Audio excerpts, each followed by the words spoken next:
rights issue is opening today for 25,000 crores. It will be open till 24th of April. We are doing this fundraise to be able to invest into the strategy that we've got for the new company.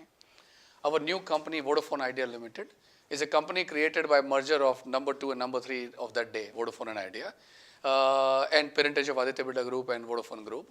Therefore, we have very strong set of assets to start the new company with. For example, we have the largest pool of spectrum in the country.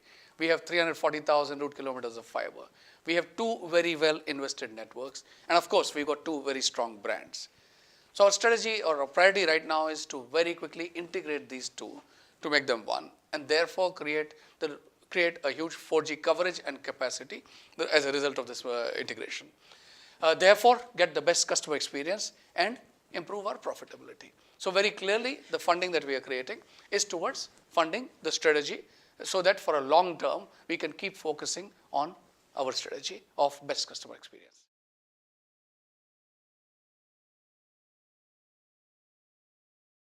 So in the 25,000 crores of fundraise that we do, 73% of that, or up to 73% of that, is what the promoters have said they intend to invest. So that's up to about 18,000 or 18,250 crores.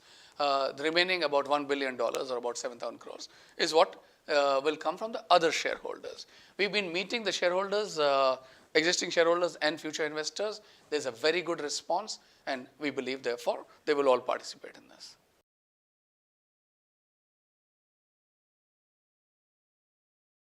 So we have to see the size of the issue, one of the largest in the country, and then against that size of the issue, how much is the capital we are raising versus the current capital, which is again one of the largest. Now with that ratio, you have to think of what would, at any discount level, what will be the theoretical X rights price, TERP as they call it. When we look at versus TERP for our company, the discount is about 32%. That, when you look at the history of rights issue in the country and internationally, is kind of the discount that you give so as to be able to reward your existing shareholders. So that's how we have come to this price. It's well appreciated and well received by all existing and future investors, and therefore likely to do very well.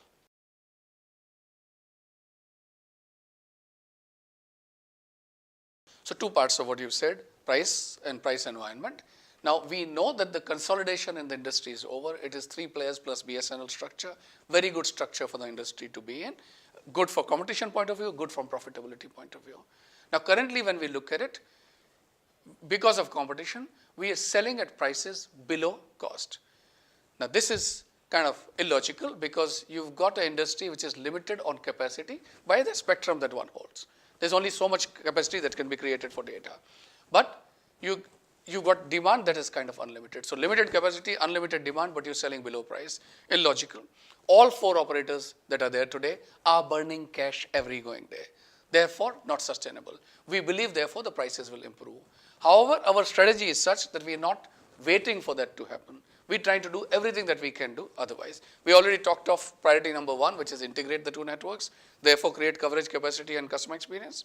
Priority number 2, we are saying prioritizing the geographies which are profitable and investing heavily there to create coverage and capacity so as to be the best in class in those areas.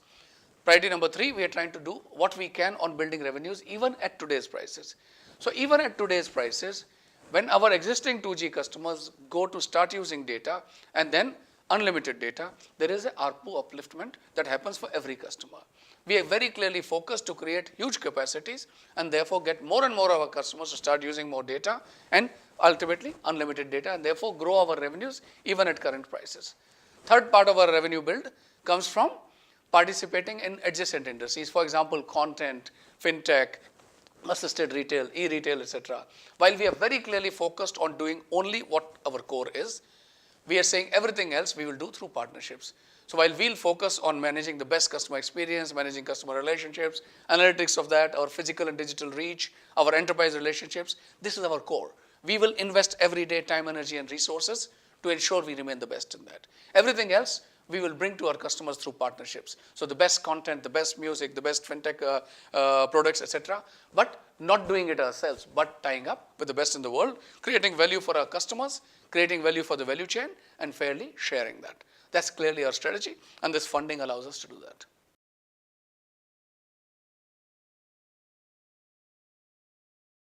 So we currently hold about 11.15% share of Indus Towers. We know that, as you all know, Bharti Infratel and Indus merger is under process. That gets completed in the coming months.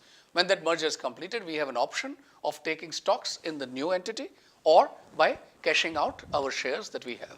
We will be looking at cashing that out. At current level of Bharti Infratel pricing in the market, we will have an revenue generation of about 5,500 crores plus from this deal, and we're looking forward to getting that soon.